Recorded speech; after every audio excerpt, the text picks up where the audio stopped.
सुगम हो सकता है साथियों, पर इसके रास्ते सुगम नहीं है। हमें हर पल प्रतिपल संघर्षों से मुलाकात करना ही पड़ता है, हमें लड़ना पड़ता है। हमारे रास्ते में फूल नहीं है साथियों, संघर्ष हैं। और जब तक हम ये संघर्ष से अपना सामना नहीं करेंगे, जब तक हम इससे बेहतर ढंग से मुलाकात नहीं करेंगे, तब तक हम विफल होते रहेंगे। साथियों, शिद्दत से की गई लड़ाई जरूर हमें एक दिन जीत दिलाएगी। इसलिए मेरा आपसे कहना है, हर सांस के पीछे एक आस होती है जिसे हम सजो के रखते हैं। हर सांस लेने के बाद ये मान के चलना, हर सांस के बाद एक आस आपसे मुलाकात करती है। उसी आस का संयोजन करना है, उसी आस के साथ इस मैदान में उतरना है और इस मैदान की लड़ाई को, इस जंग को जीत करके दिखाना है। साथियों, आइए एक बहुत ही प्यारे सुनहरे सफ़र पर एक सुनहरी कहानी के साथ आपको जोड़ते हैं। आज आपके स्क्रीन पर हमने वर्धन वंश या पुष्यभूति वंश से आपकी मुलाकात कराएंगे। साथियों, एक छोटी सी कहानी अब आपके स्क्रीन पर साझा करूंगा। फिलहाल ये कहानी 2 पार्टों में होगी, एक पार्ट में होगी नहीं। मेरे कहने का तात्पर्य, इस एपिसोड को हम आगामी एक और पार्ट में देख पाएंगे, एपिसोड 1 करके इसे समझेंगे। और अभी हम इसकी केवल पृष्ठभूमि बनाएंगे, हम इसकी संरचना तैयार करेंगे। इसके बाद हम इसके मूलकों पर जाएंगे, इसके बाद हम इसकी कहानी को और भी बेहतर ढंग से समझ पाएंगे। साथियों, तो वर्धन वंश की बात करें, अब इतिहास को सुनिए, क्योंकि कहानी सुनी जाती है, कहानी को जीना चाहिए।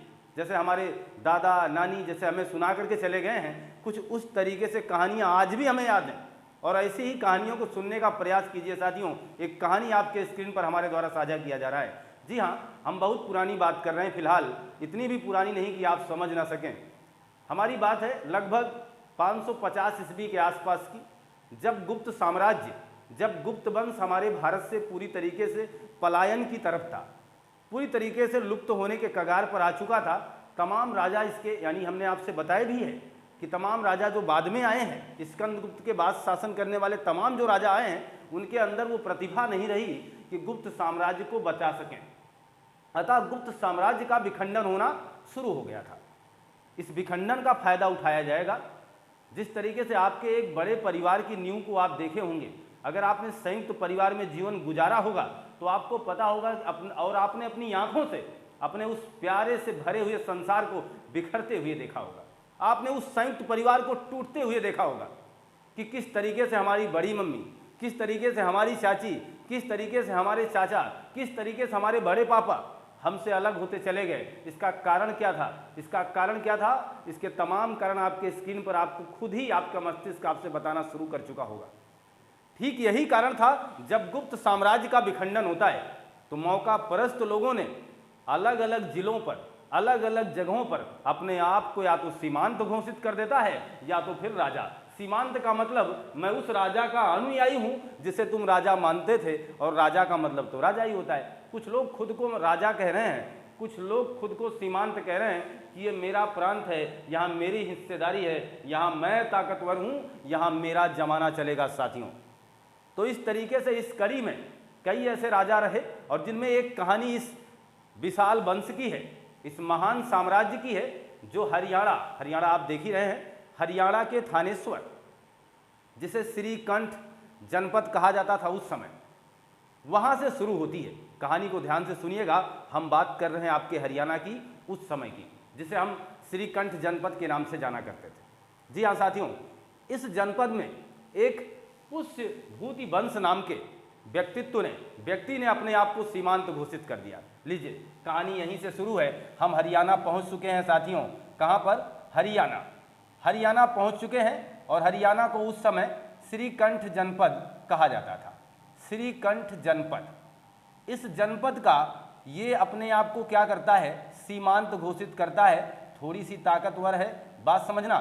जिसके पास थोड़ी सी ताकत या सामर्थ्य या हिम्मत आ जाएगी, वो अपने आप को अब राजा बता सकता है या बना सकता है, क्योंकि गुप्त साम्राज्य विखंडित हो चुका है। इसके तमाम राजा जो भी थे निरंकुश साबित हुए, बाद में आने वाले, वो अपने शासन सत्ता को संभाल नहीं पाए।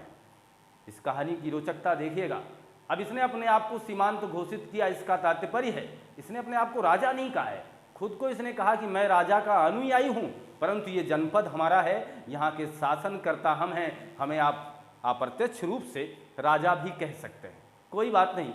तो ये एक सीमांत की उपाधि धारण करने वाला है, और इसी पुष्यभूति वंश ने, पुष्यभूति ने यहाँ पर एक वंश की स्थापना कर दी जिसका नाम है पुष्यभूति वंश। जी हाँ, इसका उल्लेख कहाँ मिला है? आप हमारे चैनल पर हैं, आप हमारे साथ मुखातिब हैं साथियों।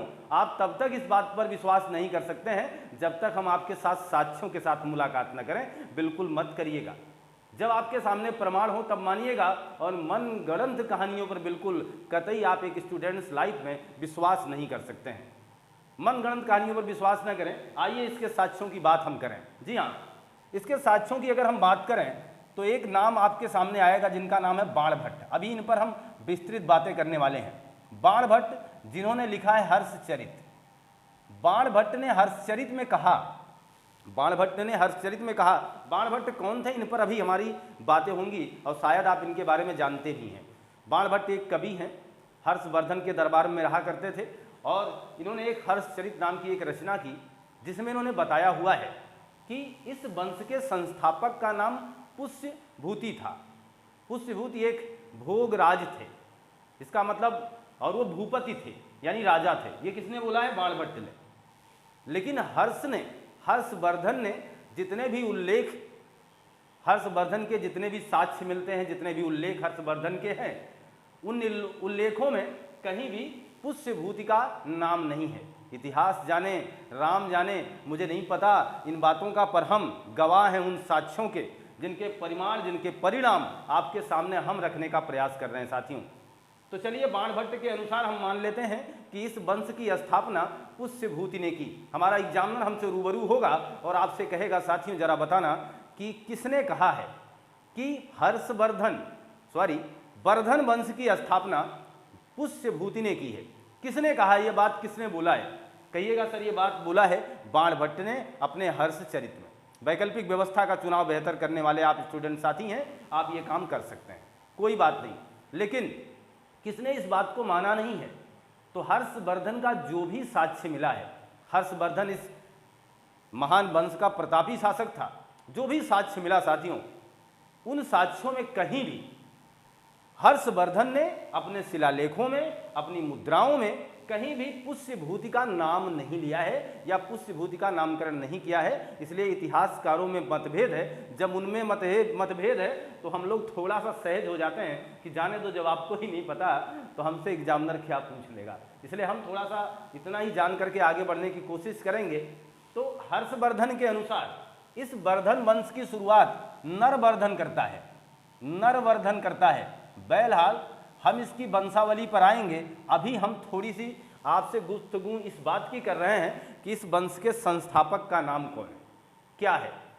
तो कुछ लोगों के मतानुसार पुष्यभूति हो सकता है, कुछ लोगों के मतानुसार नरवर्धन हो सकता है। साक्ष्यों की बात करें तो बाणभट्ट के हर्षचरित के अनुसार ये है महोदय, और हम अगर हर्षवर्धन के शिलालेखों की बात करें, हर्षवर्धन के अभिलेखों की बात करें, तो वहाँ पर उल्लेख मिलता है नरवर्धन का।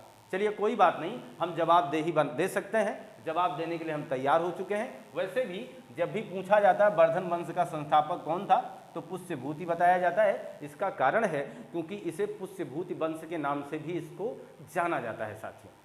क्लियर है ना? अब हम बात करें, हमारे स्टूडेंट साथी यहाँ विश्वास नहीं करेंगे, और मैंने पहले भी उनसे कहा है, मेरे दोस्तों, मेरे स्टूडेंट साथियों, मेरे प्यारे विद्यार्थियों, आप तब तक विश्वास मत करिएगा इतिहास पर जब तक आपके पास स्रोत ना आ जाए, जब तक कोई आपके पास साक्ष्य ना हो। तो हम साक्ष्यों से आपको रूबरू कराएंगे। एक परिचय ले रहे हैं आप वर्धन वंश का, पुनः हमारे साथ सुनते रहें। स्क्रीन पर जो भी साझा किया जा रहा है एक कहानी के सरीके लीजिएगा, जीवन में कभी मिस नहीं करेंगे। आगे समझिए, स्रोत 3 प्रकार के मिले हैं, जिसमें आप कह सकते हैं एक है पुरातात्विक स्रोत, पुरातात्विक स्रोत कह सकते हैं साथियों। और पुरातात्विक के बाद अगर हम बात करें तो एक स्रोत आपको मिलेगा साहित्यिक स्रोत, और साहित्यिक स्रोत के बाद अगर हम बात करें तो यहाँ पर मिलेगा आपको विदेशी स्रोत या विदेशी प्रमाण। 3 प्रकार के साक्ष्य हमें प्राप्त हुए हैं, और उन साक्ष्यों पर हमारी आपसे थोड़ी सी गुफ्तगू होनी शेष है। अब समझेंगे इस वर्धन वंश के बारे में। स्रोत के साथ हम आपसे मुलाकात कर रहे हैं। देखिएगा, पुरातात्विक स्रोत में अभिलेख आएंगे, और इन अभिलेखों में एक अभिलेख आपको मिलेगा बांसखेड़ा का। बांसखेड़ा अभिलेख मिलेगा जो कि यूपी के शाहजहां में है, यूपी शाहजहां। शाहजहांबाद, क्या नाम था, शाहजहांबाद, यूपी के शाहजहांबाद में ये है ये चीज़। यूपी के शाहजहांबाद में बांसखेड़ा अभिलेख मिलता है। क्लियर है? आगे समझिए, बांसखेड़ा के बाद अगर हम बात करें यूपी के शाहजहांबाद में बांसखेड़ा अभिलेख और मधुबन अभिलेख। मधुबन अभिलेख कहाँ मिलता है? यूपी के मऊ में। यूपी मऊ हर्षवर्धन से संबंधित है साथियों। यूपी के मऊ में ये अभिलेख मिला, शाहजहांबाद में ये अभिलेख मिला, और आप मधुबन में आ गए ये अभिलेख मिला।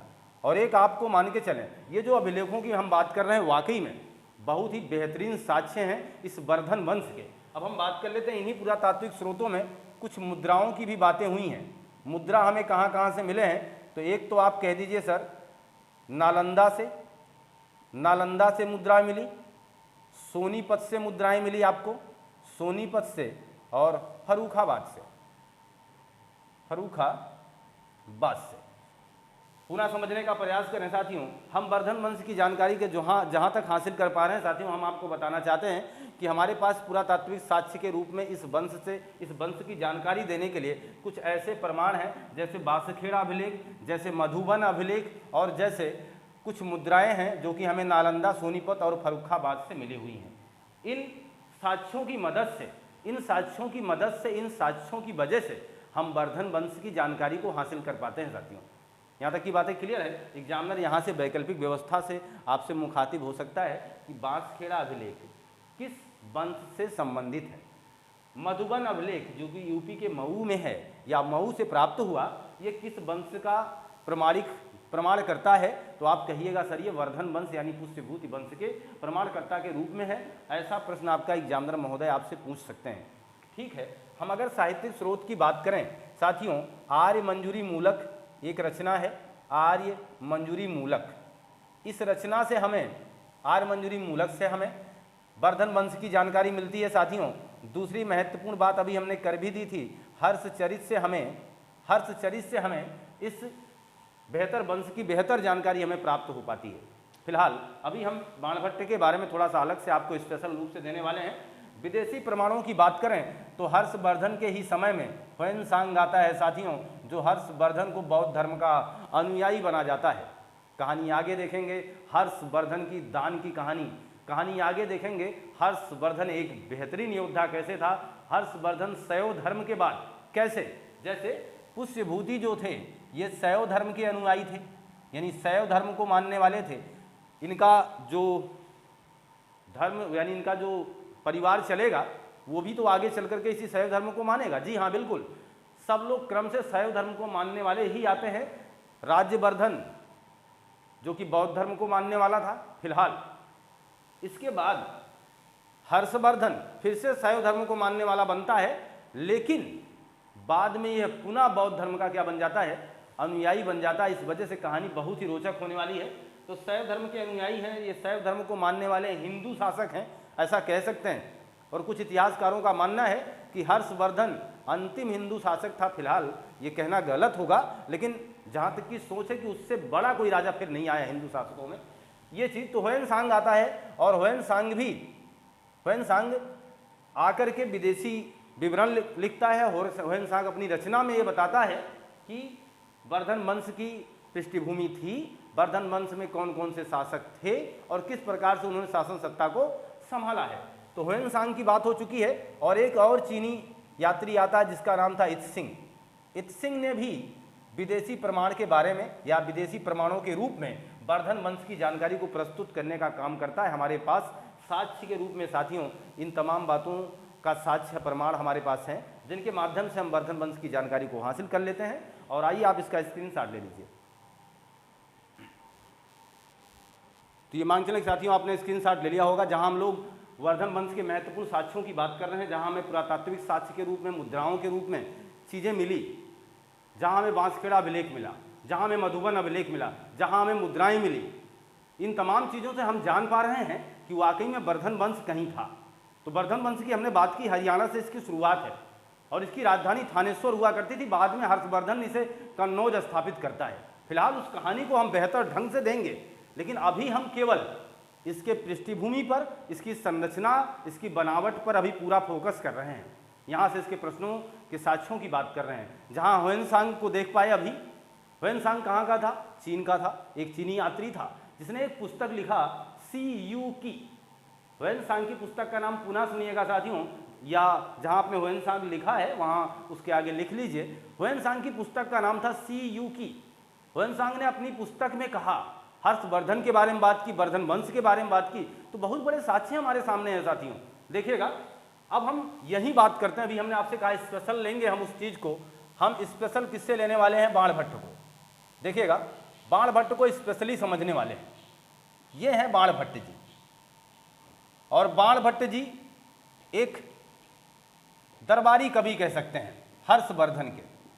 हर्षवर्धन के दरबारी कवि कह सकते हैं, दरबारी कवि कह सकते हैं हर्षवर्धन के इन्हें बाणभट्ट को। बाणभट्ट के बारे में कहा जाता है इनका बाल्यकाल बहुत ही शरारती भरा रहा। इनका जो बाल्यकाल था ये बिल्कुल, जैसे हर व्यक्ति का बचपन तो ऐसा नहीं होता फिलहाल, लेकिन कुछ ऐसे होते हैं जिनके बचपन बहुत ही खतरनाक होते हैं और आगे चल करके वो बहुत कुछ करते हैं। बचपन इतना खतरनाक था कि ये किसी भी चीज़ को सोच समझ कर नहीं करते थे, यानी इनके अंदर वो चीज़ें नहीं थी। थोड़ा सा शरारती थे, बचपन से ही काफ़ी ऊट पटांग क्रियाकलाप का संपादन किया करते थे, जिससे इनकी समाज में कोई बहुत बड़ी औचित्य या बहुत बड़ा प्रमाण नहीं मिल पाता है। समाज इनके बारे में थोड़ी सी निंदनीय विचार रखता था। बाद में इन्होंने अपने आप को साबित किया है। तो हर्षवर्धन के दरबारी कवि बने, कहानी को समझिएगा। तो बाणभट्ट एक ऐसे कवि हैं, एक बहुत ही प्रखंड विद्वान ही है। इनका जन्म कहाँ हुआ था? देखिएगा, इनका जन्म हुआ था कान्यकुब्ज। कान्यकुब्ज का मतलब समझ रहे हैं? कान्यकुब्ज का मतलब आज का कन्नौज, आज का साथियों कन्नौज, यहाँ हुआ था। और कन्नौज का अगर नाम सुन रहे हैं तो पक्की बात समझे रहिएगा, आगे वाले एपिसोड में इस बात पर हम जिक्र करेंगे, इसलिए समझे रहिएगा। याद रखिएगा, कन्नौज का जिक्र किया है, इसका मतलब कन्नौज का संबंध वर्धन वंश से रहा है। जरूर साथियों, कन्नौज का संबंध कहीं ना कहीं वर्धन वंश से रहा है। हर्षवर्धन इसे ही अपनी राजधानी बनाता, इसी कन्नौज को। इसे उस समय कान्यकुब्ज कहा जाता था और इसी कान्यकुब्ज के रहने वाले थे बाणभट्ट। इनके गांव का नाम था, गांव का नाम समझिएगा, प्रीतिकूल या प्रीतिकोण, कुछ भी कहा सकता है। कहीं कहीं लिखा होता है प्रीतिकूल, तो प्रीतिकूल ये क्या है? यहाँ के गांव का, इनके गांव का नाम है प्रीतिकूल। ये एक शैव धर्म के अनुयायी थे। कैसे थे ये? शैव धर्म को मानने वाले हैं। इनके बारे में हर प्रश्न एग्जामिनर पूछ चुका है और पूछते रहेंगे आने वाले समयों में। कान्यकुब्ज के रहने वाले एक प्रीतिकुल गांव के रहने वाले थे, बहुत ही शरारती थे, बचपन में काफ़ी ज़्यादा शरारती थे। इनकी मुलाकात होती है किससे? हर्ष से। तो वो नदी था अचिरावती। अचिरावती नदी के किनारे, अचिरावती नदी के किनारे, नदी के किनारे ये मिले हैं किससे? हर्ष से। हर्ष से मुलाकात करते हैं। बहरहाल लोगों का मानना है कि हर्ष उस समय इन्हें देख करके या इनसे मिलने के बाद कोई खुशी जाहिर नहीं करता है। वो उन्हें एक निंदनीय व्यक्ति समझता है कि आप ठीक ठाक आदमी, समाज में गौरव प्राप्त करने वाले आदमी नहीं है, एक आप बेकार तरीके का आपका जीवन चरित्र है। एक ब्राह्मण कुल के थे। फिलहाल इस चीज़ को देख करके कि एक ब्राह्मण कुल का बच्चा अपने आप को बहुत ही बेहतर ढंग से समाज के सामने पेश नहीं कर पा रहा है, तो हर्ष ने, यानी हर्षवर्धन ने इन्हें थोड़ा सा गलत समझा था। फिलहाल बाद में इनको यही बुरा लगा होगा कि एक राजा, भले ही आप राजा हैं, शासन करने वाले हैं, और मैं एक ब्राह्मण हूँ और मेरी प्रभुता को, मेरे सम्मान को आप ठेस पहुँचा रहे हैं। और क्यों पहुँचा रहे हैं, इस बात को बाणभट्ट सोचता है। और यहीं से इसने अपने आप को क्या किया? अपने आप में परिवर्तन किया और साबित करके दिखाया, और हर्षवर्धन का दरबारी कवि बना। साथियों, हर्षवर्धन को सम्मान के लिए झुकना भी पड़ा। ये चीज़ें हैं। तो वही मैं कह रहा था कि प्रतिभा, शिद्दत और आपके अंदर विश्वास से आप किसी भी जंग को हासिल कर सकते हैं, जीत सकते हैं। तो अचिरावती नदी के किनारे हर्ष से मुलाकात करता है बाणभट्ट। आगे देखिएगा, बाणभट्ट की माता का नाम मैं आपको बताना चाहूँगा साथियों। माता का नाम था राजदेवी, पिता का नाम कहीं उल्लेख नहीं मिला, अतः हमें भी इस बात की जानकारी नहीं है। माता का नाम राजदेवी और गुरु का नाम मूर्छु था। गुरु का नाम मूर्छु था। हमने आपसे बात भी किया कि बाणभट्ट का बाल्यकाल उतना अच्छा नहीं रहा। हर्षवर्धन से जब ये मिले, हर्षवर्धन इनसे मिलकर के कुछ खासा प्रभावित नहीं हुआ, अतः बाणभट्ट का दिमाग वहीं से इनके अंदर चेतना जागती है कि मुझे कुछ अलग करना होगा, एक राजा हमारे साथ निंदनीय व्यवहार करके चला गया है। अतः बाणभट्ट ने अपने आप को सजाने का काम किया और पूरे मन से शिद्दत से अपने कार्य दायित्व का निर्वहन करते हुए देखिए एक बहुत बड़े कवि के रूप में आपके सामने प्रकट है। समझ सकते हैं, चीज़ों को आकलित कर सकते हैं, आप देख सकते हैं कि किस तरीके से कितनी क्षमता होती है मेहनत में। साथियों, ये तमाम बातें इनसे संबंधित थी। हम आपसे हर्ष से मुलाकात भी करवा चुके हैं। देखिएगा, बाणभट्ट की रचना है हर्षचरित। बाणभट्ट की क्या है साथियों? रचना है हर्षचरित। अब थोड़ी सी बातें हर्षचरित के बारे में, थोड़ी सी बातें हर्षचरित के बारे में। देखो कितना प्यारा सा लिंक है, एक समझोगे सब ले जाओगे, यानी एक पे एक फ्री पाओगे। तो बाणभट्ट की रचना है हर्षचरित। हर्षचरित में क्या है? हर्षचरित में वाकई में 8 उच्छावास हैं। आप कहेंगे सर ये उच्छावास क्या है? तो मैं आपको बताना चाहूँगा साथियों, ये एक प्रकार के अध्याय हैं, आप समझिएगा। उच्छावास का मतलब अध्याय से लीजिए, फिर आपको फिलहाल ये बातें समझ में आ जाएंगी। हर्षचरित में 8 उच्छावास हैं, जिसमें से प्रथम 3, इन तमाम बातों पर बातें हो सकती हैं, प्रथम 3 उच्छावास और अंतिम 5, लास्ट में कितने बचे? 5 ना, अंतिम 5 उच्छावास। प्रथम 3 उच्छावास में बाणभट्ट की आत्मकथा है। बाणभट्ट की क्या है साथियों? आत्मकथा। यानी इसमें बाणभट्ट ने अपने पूर्वजों के बारे में, अपने जन्म के बारे में, अपने इस गांव के बारे में, अपने इस जनपद के बारे में, कहाँ ये पैदा हुआ, इन तमाम बातों का जिक्र इसने इस प्रथम 3 अध्याय में स्वयं के बारे में किया है। आत्मकथा है साथियों। आप समझ सकते हैं कितने पहले लोगों ने आत्मकथा लिखी हुई है। बाणभट्ट ने अपनी आत्मकथा प्रथम 3 अध्याय हर्षचरित में दी है और अंतिम 5 में इसने हर्षवर्धन की जीवनी लिखा है साथियों। हर्षवर्धन की जीवनी, हर्षवर्धन की जीवनी। इसका मतलब एक ऐसा ग्रंथ आपके सामने है, ये दुनिया का पहला ऐसा ग्रंथ है जिसमें किसी की आत्मकथा मिल रही है और किसी की जीवनी भी साथ साथ मिल रही है। दुनिया का पहला ऐसा ग्रंथ है जो किसी की जीवनी लिख रहा है साथियों। प्यारी बातें हैं ना, आपके साथ जोड़ रहा हूँ। ऐसे ही मामूली कवि नहीं है ये, इसलिए इनके बारे में इतनी जानकारी इसलिए है क्योंकि ये मामूली बातें नहीं कर रहे हैं। बाणभट्ट वो काम कर रहे हैं जो दुनिया में किसी ने नहीं किया। तो विश्व का पहला जीवनी वाला ग्रंथ है, विश्व का पहला ऐसा ग्रंथ है जिसमें आत्मकथा भी मिला और जीवनी भी मिली। अद्भुत बात है ना। आप सोचेंगे सर क्या हम इसे पढ़ सकते हैं? जी हाँ, अगर आप अच्छे खासे जानकार हैं संस्कृत के तो आप इसे पढ़ सकते हैं। ये किस भाषा में लिखी गई है? तो संस्कृत भाषा में बाणभट्ट ने इसको लिखा है। यहाँ तक की बातें क्लियर है ना। परंतु इसका अनुवाद किया गया साथियों। अनुवाद का मतलब देखिएगा, मैं यही लिख दे रहा हूँ अनुवाद। अनुवाद का मतलब ट्रांसलेट हुआ इसका। इंग्लिश में किसने किया? इंग्लिश में देखिएगा इसका ट्रांसलेट किया गया कैवल एवं थॉमस द्वारा। कैवल और थॉमस ने इसे इंग्लिश में, और इसका टीका साथियों, इसी का टीका। टीका का मतलब ये मत समझना चंदन की बात कर रहे हैं। टीका का मतलब भाष्य। भाष्य का दूसरा अर्थ ले सकते हैं व्याख्या। टीका भाष्य या इसकी व्याख्या करने वाले कौन थे? तो कहिएगा प्रखंड विद्वान शंकराचार्य जी ने। शंकराचार्य जी ने इस महान पुस्तक का, इस महान रचना का व्याख्या किया है साथियों। व्याख्या किया है। बहुत ही अद्भुत चीज़ों का समागम आपके साथ मैंने जोड़े रखा है अभी आपको। यहाँ तक की कहानी, यहाँ तक की बातें, फिलहाल वर्धन वंश की महत्वपूर्ण जानकारी को हम आपको दे पा रहे हैं साथियों। क्या आपको यहाँ तक की बातें समझ में आ चुकी हैं? फिलहाल अगर ऐसा है तो आपका लाइक बनता है साथियों। आगे देखिएगा, हम बाणभट्ट को यूं ही नहीं छोड़ेंगे। बाणभट्ट की कुछ और रचनाओं की बात हम करते हैं। इनकी देखिए एक रचना है कादम्बरी। कादम्बरी साथियों, इनकी रचना है किसकी? बाणभट्ट की। यह विश्व का पहला उपन्यास है साथियों। विश्व का पहला उपन्यास है साथियों। विश्व का पहला उपन्यास। विश्व का पहला उपन्यास कौन है? कादम्बरी। किसने लिखा है? बाणभट्ट ने। लेकिन बाणभट्ट इसे पूरा नहीं कर सके, ये रोचक बात है। बाणभट्ट की मृत्यु के बाद, यानी बाणभट्ट जब मर जाते हैं तब की बात कर रहा हूं, पुलीन भट्ट।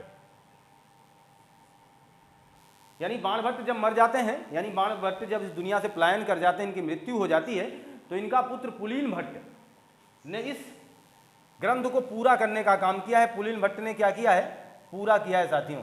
पुलीन भट्ट ने इस ग्रंथ को पूरा किया है।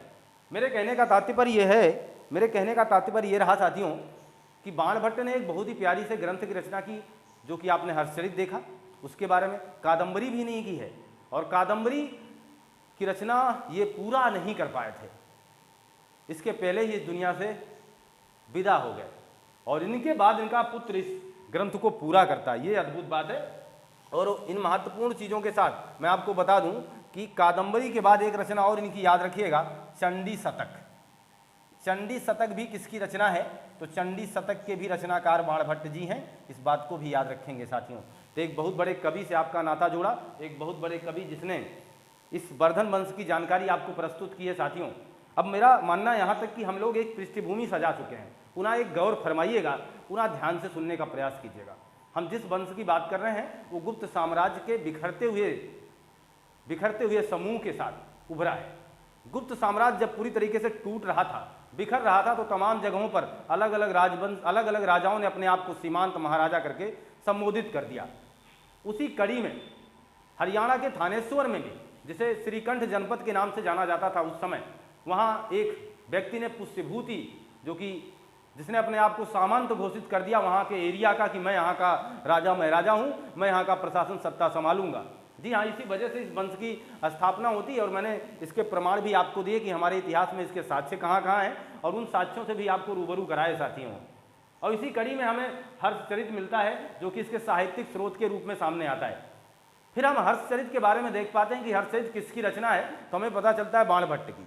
बाणभट्ट जो कि बचपन में कुछ बहुत खासा व्यक्तित्व के धनी नहीं थे, हर्षवर्धन से मिलने के बाद बहुत कुछ प्रभावित होते हैं और अपने आप को बदल करके दुनिया के सामने पेश करते हैं, और इन महान रचनाओं के रचनाकार बन जाते हैं। हर्षचरित, कादंबरी और आपके सामने चंडी शतक जैसी महान रचनाएं हैं, जिनकी रचनाकार है बाणभट्ट। और हम उन बाणभट्ट के बारे में इन तमाम चीज़ों को आकलित कर पाते हैं, जान पाते हैं साथियों। यहीं से हम अब आगे समझेंगे कि अब तो हमें साक्ष्य मिल गए, अब तो हमें प्रमाण मिल गए। अब हम यहीं से शुरुआत करेंगे कि वर्धन वंश की वंशावली कैसे है, कौन कौन से अभिलेख ऐसे आएंगे जहां इनके बारे में जिक्र किया गया है, कहाँ हर्षवर्धन किन किन जगहों पर जीत हासिल करता है, कौन कौन सी कहानियां रही हैं इस वर्धन वंश की, देखना मत भूलिएगा साथियों। किस तरीके से हर्षवर्धन की बहन जंगलों में भागती है, किस तरीके से राज्यवर्धन देवगुप्त को मारता है, किस तरीके से तमाम बातें आएंगी, देवगुप्त को मारता है, और किस तरीके से शशांक आकर के राज्यवर्धन की हत्या करता है, और फिर यही हर्षवर्धन डंके की चोट पर शशांक की हत्या करता है और अपनी खोई हुई बहन को वापस लाता है। कहानी देखना मत भूलिएगा साथियों। मिलते हैं हम आपसे नए कंटेंट में। अच्छा लगा है तो लाइक शेयर सब्सक्राइब आपका बनता है साथियों। पढ़ते रहिए, मस्त रहिए, खुशहाल रहिए। आपका दिन शुभ हो। आपको बहुत बहुत धन्यवाद।